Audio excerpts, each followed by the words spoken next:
looked at parts of Bengal plains and delta are naturally arsenic-rich areas. So there is already a debate on what causes arsenic. I'm sure a lot of it has been already discussed yesterday. But the fact remains that there is arsenic and farmers use arsenic-rich groundwater for irrigation. And in many places, as I mentioned, there are no viable alternative to groundwater irrigation, especially in the dry season. In places like West Bengal, where land holdings are really small, a farmer has to grow 2 to 3 crops just to eke out a living. So what happens when groundwater is the only option you have and that groundwater is contaminated?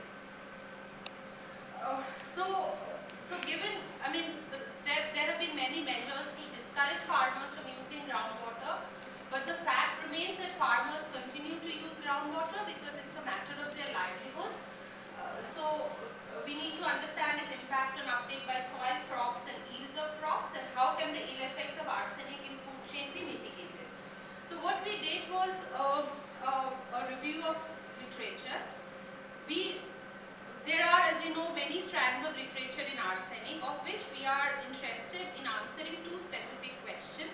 First is, what is the impact of using arsenic-rich water on crop health and uptake? And second, what are the mitigation measures that are being experimented with, and how well do those mitigation measures work in terms of the outcome that we are interested in, impact on reducing arsenic content in the crops, reducing that on the topsoil, and also preventing loss in yields. So in the first one, we look at 3 specific things: arsenic and crop yields, arsenic and uptake by grains, and arsenic and accumulation in soil. In the mitigation measures, our literature review gives us some 6 broad categories of mitigations that have been tried. One is change in water management practices, mostly aerobic irrigation, less use of water, alternate wet and dry, system of rise intensification, basically anything that minimizes use of water. Then a lot of literature also focuses on soil remediation and fertilization. Body of literature says even something as simple as balanced fertilization has a huge impact in ensuring that the crops do not uptake arsenic. Then cooking methods, which I believe was also discussed yesterday. Then breeding arsenic tolerant rice. I received a paper yesterday from Bihar where this has been tested. I think Bangladesh is also doing that. Then another strand talks about shifting to alternate crops other than paddy, crops like that which require less water, and nutritional supplements. I'll come one by one. So what we did was what is called a systematic review, that is very often used in the medical literature, but then we have adapted on it. And a systematic review, the main criteria is that you have to be very careful about what are the studies that are included. So inclusion criteria is an important one. Because we were focusing on Bengal, we have included only studies from West Bengal and Bangladesh.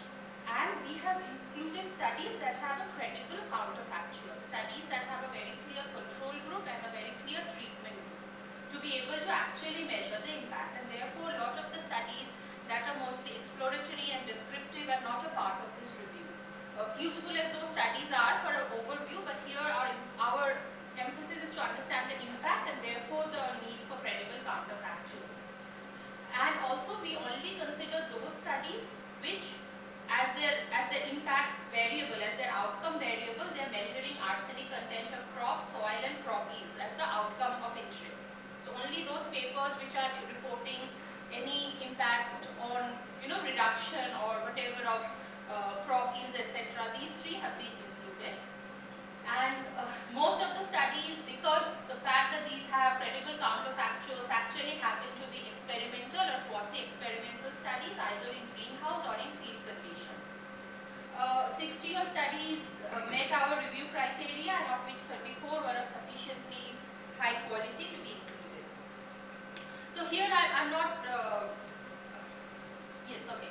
So the first one was, does irrigating with arsenic-rich water? I think there's a paper that I have shared with Anjal. You might. I have not shared because it was not published. So yes, yeah. I think if you want me to share, I can share it with you. Yeah, okay. Because this here I'm trying to give a very brief synopsis, because there are a lot of nuances that would get missed in this presentation. So the first question we asked, does irrigating with arsenic-rich water lead to land degradation and accumulation of arsenic in soil? And all our papers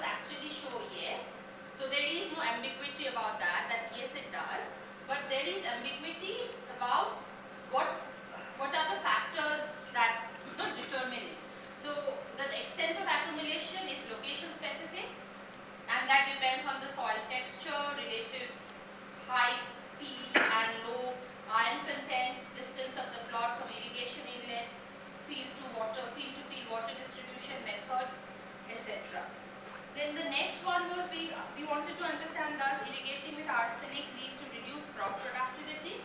Again, the majority of the literature actually says yes, it does. Prolonged exposure to arsenic-rich soil and water does lead to reduction in yields. But then there is no agreement in what is the toxic level beyond which that yield reduction happens. And there is no consensus. One study says that 10 mg per kg is toxic. Few others put the range between 25 to 50. So it's so difference in also what all the studies basically come out is the difference in arsenic tolerance is cultivar specific and also crop specific. Within the same crop, it is also which cultivar you are growing that specific. Then the third question, these are the impact of basically irrigating with arsenic water. So the third question was, does irrigating with arsenic rich water lead to increase arsenic content in grains and does increase risk of dietary exposure? I think this is the question that is the most contentious of all and no clear-cut answer as such emerges. One group says that there is a direct correlation between arsenic content in soil and its uptake by crops.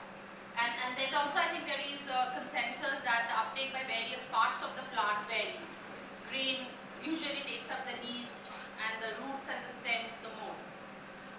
And another larger body of study says that there is no clear-cut relationship between the amount of arsenic and the uptake by the plants, as it is mediated through environmental, agricultural, soil and plant factors, and that exposure through drinking water still remains the largest risk. So basically there is a risk, but that is not as easily quantifiable as the others. I think the paper would have arsenic to that. Yeah, okay. So that was the part whether arsenic irrigating with arsenic rich water affects soil crop yield, soil health and uptake of arsenic. And the next we wanted to see that what are the mitigation measures that are available right now, what are being tried. And again, as I said, that our studies could be divided into basically 6 major mitigation that have been tried. Water management practices, majority of the studies have looked at alternative water management practices, soil remediation through biofortification, cooking methods, breeding of arsenic tolerant varieties, crops other than paddy and nutritional supplements. So water management practices, the major has been deficit irrigation. That's what most people are looking at. Deficit irrigation reduces uptake of arsenic by soil and grain. But there is a general consensus that deficit irrigation works, but which type, aerobic or intermittent ponding. So there is a long literature on what exactly is optimal, aerobic all throughout or intermittent ponding, wet and dry, etc. And then the consensus is that flood irrigation is the worst possible regime, but no consensus on what is better. But what is, I think, of concern is that almost all the studies find that deficit irrigation as they practice in the greenhouse or in the fields almost always leads to loss of crop yields. So therefore, basically selling this alternative to farmers may be quite tricky, because for a farmer, I think yields might be quite important. So from a policy perspective, deficit irrigation might not be, at least the current literature says that. Then we also found another body of literature that was the second largest, I think some 9 or 10 papers that are looking at it, balanced fertilization and bioremediation. So things like balanced fertilization, irrespective of type, reduces arsenic concentration in grains. Organic and farmyard manure is especially effective, but so are chemical fertilizers, some studies are saying. So basically it helps in reduce concentration in grains as well as in soil, but does not, leads to reduced concentration in grains, but balanced fertilization does not lead to less arsenic accumulation in soil. Because we are looking at 3 things: yields, accumulation on soil and uptake by crops. So it scores a positive on uptake by plants, but on the soil there is no impact.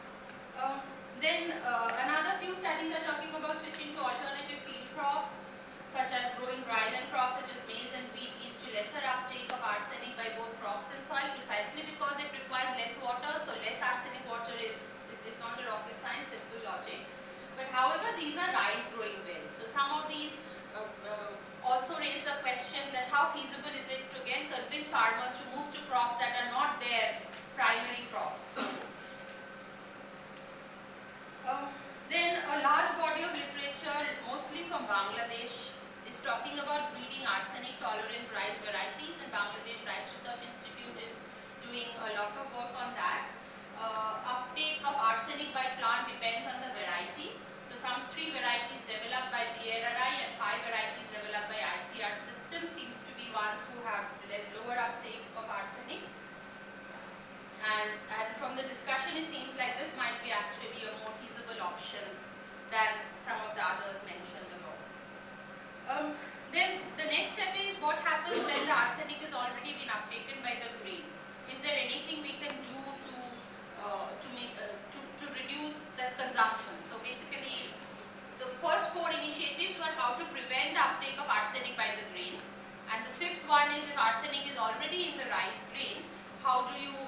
made by humans.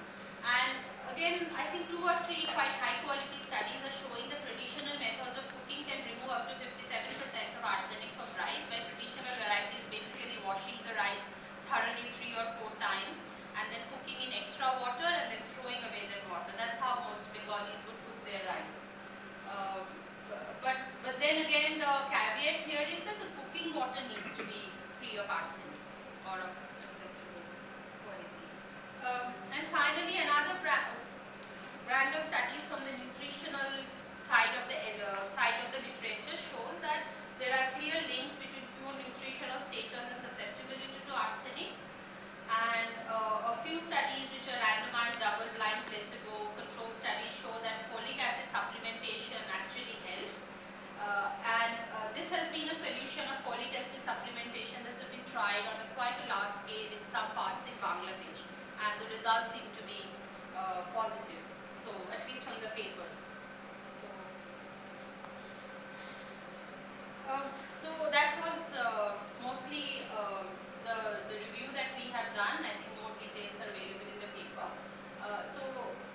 So as a conclusion, arsenic contamination is a problem, but as per the literature, is still largely a drinking water problem with increasing agricultural ramifications. Mitigation measures exist. Some are more effective or easier to implement than others. And what is really needed is, so most of these studies that we are talking about are experiments that are happening on farmers' field or in research laboratories. So what is maybe needed is massive effort to mainstream this mitigation. Even understanding that these mitigation measures are available may not be something that is a mainstream knowledge right now. So also perhaps what is needed is a paradigm shift from scaremongering, just saying that there is arsenic and therefore a lot of consequences will follow, which is true, but then there are also upcoming solutions that are coming up. So just a